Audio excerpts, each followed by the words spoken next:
बहुत ही बेसिक सा क्वेश्चन है बालक। इस तरीके से ऑप्शन दिया हुआ था क्वेश्चन में और हमसे पूछा था कि यहां पर क्या रिमाइंडर आएगा।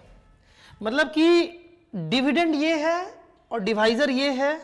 डिविडेंड को जब डिवाइजर डिवाइड करेगा तो रिमाइंडर क्या आएगा ये हमें बताना है ना।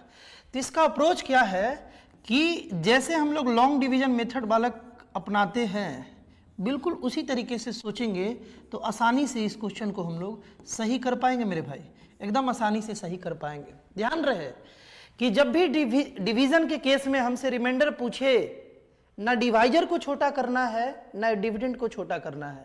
कहने का मतलब ये हुआ कि इसको कैंसल करके अगर तुम रिमाइंडर डायरेक्ट 15 से 25 अगर 10 टिक करते हो तो क्वेश्चन गलत हो जाएगा, क्वेश्चन गलत हो जाएगा।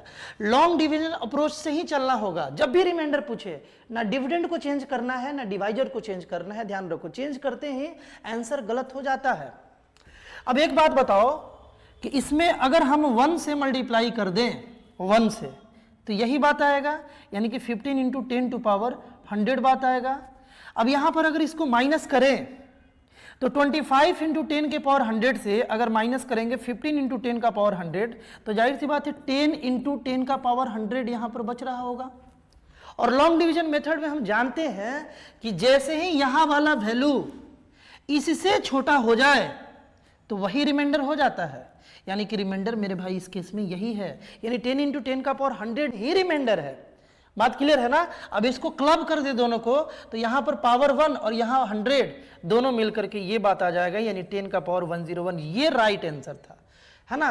बहुत सारे बच्चे इसे देखते ही इसको कट करके इससे इसको डिवाइड करके आंसर 10 बोल देंगे, लेकिन हमसे क्वेश्चन में 25 को 15 डिवाइड करेगा तो क्या रिमाइंडर आएगा ये नहीं पूछा।